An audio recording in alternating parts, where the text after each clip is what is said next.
Bonjour mes petits anges, c'est Azalia. Je voulais vous faire une petite vidéo sur un sujet que j'ai déjà abordé sur la page. Je ne sais pas si tous l'ont vu passer. Je voulais vous parler du très célèbre livre de Miguel Ruiz qui est Les 4 accords Toltec.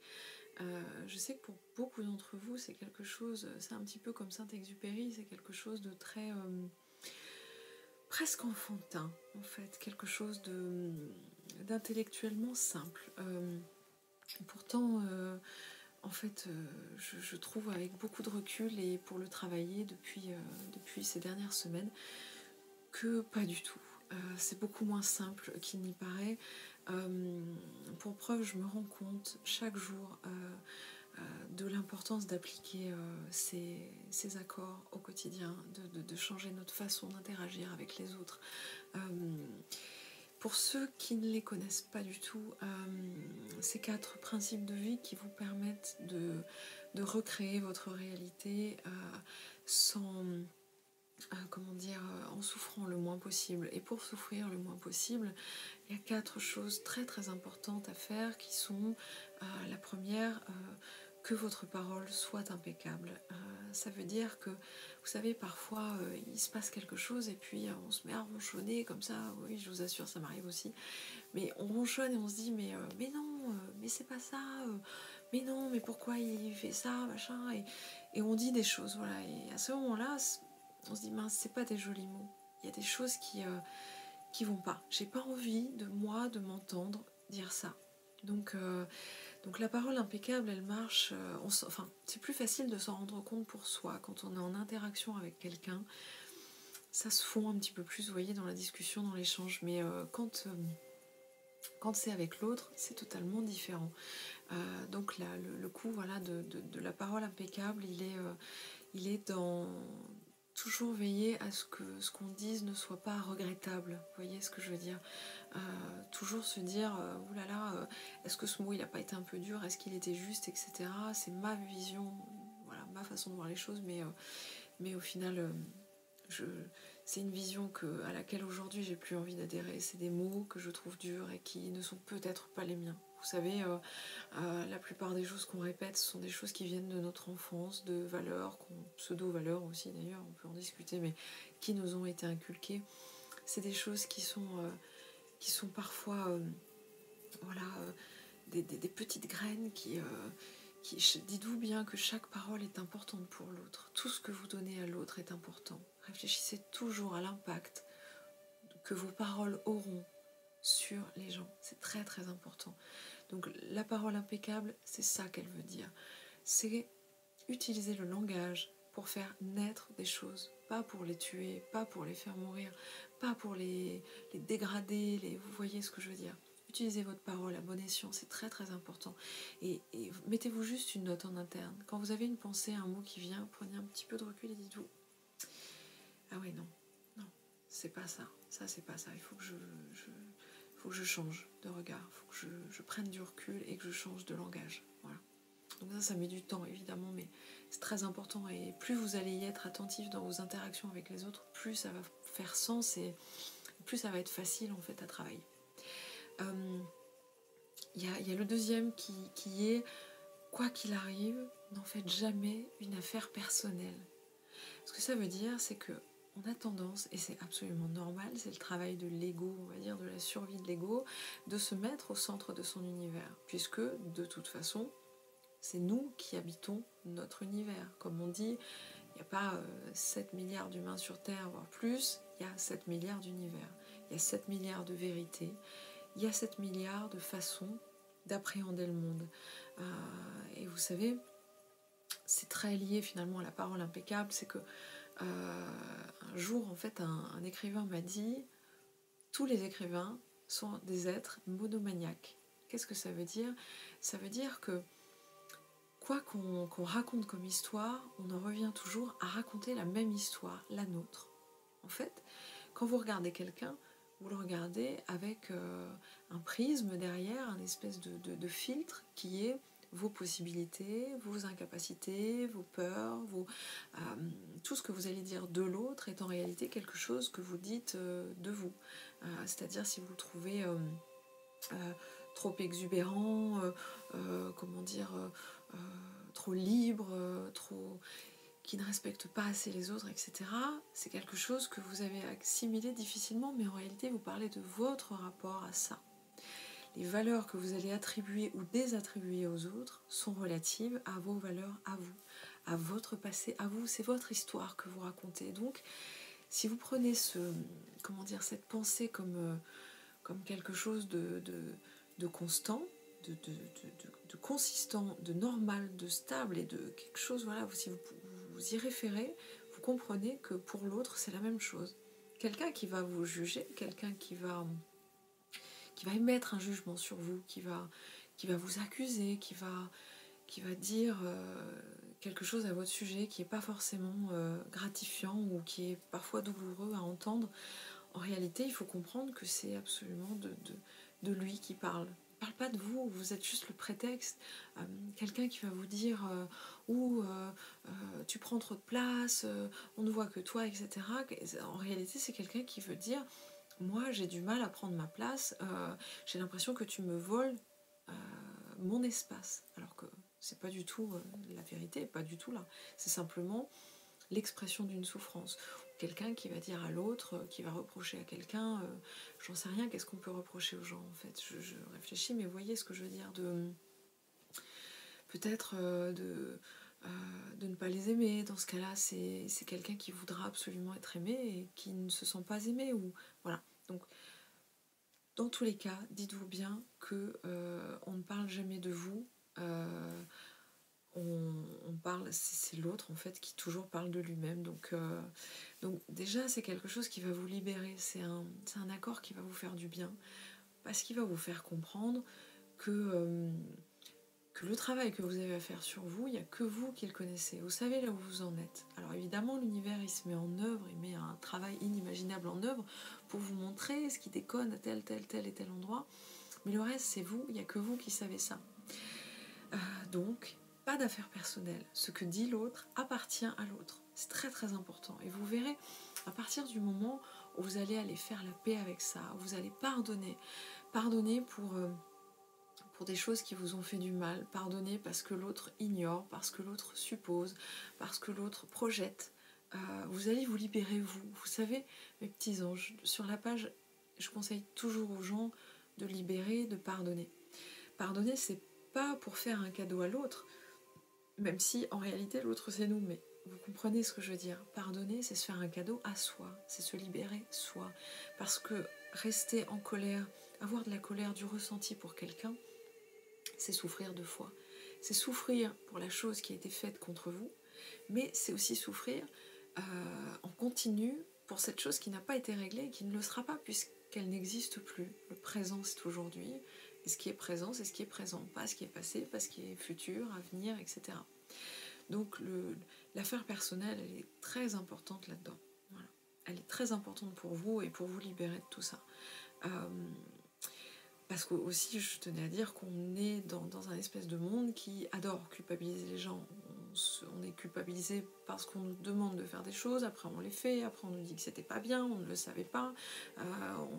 Nos proches, ceux qui par exemple ont besoin d'attention, etc., vont aussi se servir de vous et jouer sur cette corde culpabilisatrice. L'affaire personnelle, elle veut dire ça, elle veut dire je ne suis responsable que de ce que moi je pense, moi, de mes actes, de ce que je fais, pas de ce que fait l'autre. La responsabilité de ce que fait l'autre lui appartient, ça n'a rien à voir avec moi. Donc voilà. Le troisième accord est le suivant, ne faites pas de suppositions. Effectivement, les suppositions, c'est penser que si l'autre a dit ça ou a réagi comme ça, c'est pour telle ou telle raison. C'est parce que il a dû penser que, etc., etc. En fait, tout ce genre de choses, vous savez, j'ai envie de vous dire, voilà, on est des êtres communicants et plus on communique et moins on communique. Dans le sens où plus on a d'outils pour communiquer et moins on communique bien.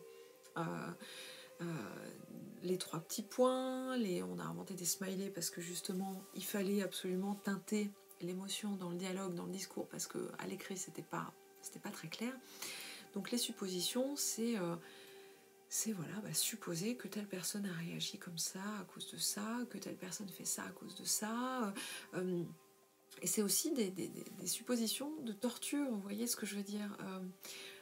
En fait, quand on regarde le parcours de quelqu'un, il y a beaucoup de gens qui sont dans des comment dire aussi, vous savez, dans des positions de jalousie, qui se disent « Ah, mais lui, il a ce que je voudrais avoir, moi j'aimerais une vie comme ça, etc. » Mais en fait, vous ignorez tout, vous voyez que la surface émergée, non émergée de l'iceberg, et c'est pas très sain comme regard. Le regard devrait être plus global, plus dans la compassion, plus se dire « Mais peut-être qu'il a vécu des choses qui sont terribles, peut-être que... » il lui est arrivé telle ou telle épreuve, je n'ai pas tous les éléments, donc je ne peux pas supposer, je ne peux pas affirmer que telle personne vit telle chose sans réellement savoir. Voilà. Encore une fois, ça ne nous appartient pas. Le dernier accord, qui est non le moins important, c'est faites toujours de votre mieux. C'est-à-dire que qu'il s'agisse de rendre un service ou de faire votre travail, ou de faire quelque chose à la maison, ou chaque jour, levez-vous avec la conviction de faire de votre mieux. Ça va vous permettre de prendre le temps de la réflexion de vos actes, de vos paroles, de votre pensée, de tout ce cheminement, de tout ce travail que vous allez faire pour justement essayer de vous libérer, de laisser quelque chose aux autres qui soit le plus joli possible. Vous savez, il y avait un film que j'ai vu il n'y a pas longtemps qui m'a énormément touchée et qui disait que c'était un petit garçon qui allait mourir et il ne le savait pas à ce moment-là. Et quand on lui demandait quel était le but dans la vie, il y a tous les petits garçons qui disaient le but dans la vie, c'est de devenir riche en faisant du sport et de pouvoir inspirer les gens et de leur donner de la joie et de leur donner du rêve, etc. Et en fait, ce petit garçon, il monte sur l'estrade et il dit « Ben non ». Il dit « En fait, on n'est pas là pour ça, on est là pour laisser quelque chose aux autres. On est là pour aider, soutenir et soulager les autres. Et chacun à notre échelle. » Vous savez, dans ce que j'écris pour vous, chaque fois j'ai envie de vous mettre prenez soin de vous et de vos proches et de ceux que vous aimez. Mais en fait, c'est là le problème. C'est que si l'amour, on le destine uniquement aux gens qui correspondent à nos valeurs, à notre système, à tout ça, c'est là qu'il y a un problème. On devrait avoir développé en tout cas une forme de compassion, une forme d'amour un peu plus inconditionnel que ça. Sortir de ce conditionnement-là, de se dire j'ai été enfant, j'ai peut-être eu des parents qui m'ont dit qu'ils m'aimeraient si j'étais comme ci, comme ci, comme ci, comme ça. Vous voyez ce que je veux dire? Alors que non, on ne fait pas un être pour le faire ressembler à ce qu'on veut, pour qu'il réponde à un besoin personnel, intime. Voilà, c'est l'être, il va exister, on va juste lui permettre d'exister, lui permettre de se développer et être là pour lui. Voilà. Et ça marche avec tout, avec nos amis, avec notre famille, etc. On ne peut pas imposer des choses aux autres. On peut pas. Il faut juste se dire qu'on avance tous à notre niveau, à notre échelle, et qu'on va juste essayer de le faire avec un petit peu plus de conscience, un petit peu plus d'amour pour les autres. C'est juste ça. Si demain vous vous levez et vous vous dites voilà, à partir d'aujourd'hui dans ma vie, je vais y mettre plus d'amour. Donc à partir de demain, je vais faire quelque chose désintéressé avec juste de l'amour pour quelqu'un. N'importe qui, quelqu'un dans la rue, quelqu'un au travail, que ce soit un sourire, un service. Voyez ce que je veux dire, quelque chose de vraiment pour l'autre. Et ben vous allez voir que votre vie elle va changer, vous allez voir que votre karma va bouger, que de plus en plus d'amour va arriver à vous, que de plus en plus de bonheur va arriver à vous, parce que c'est l'équilibre. Parce que l'univers, il nous renvoie ce qu'on a, ce qu'on travaille. L'univers, il nous renvoie ce qu'on a décidé d'incarner. Donc, c'est important pour son âme et pour son cœur de se dire, voilà, ma vie, je l'ai vécue de cette façon-là. Vous savez, je pense, encore une fois, c'est une conviction personnelle, mais je pense que le moment où on quitte cet état, où on quitte ce corps, où on quitte la terre, c'est un moment où on nous demande, où on pose la question, comment as-tu vécu? Comment as-tu aimé? Ces questions-là sont les plus importantes de cette vie. On ne vous demandera pas combien vous avez gagné, on ne vous demandera pas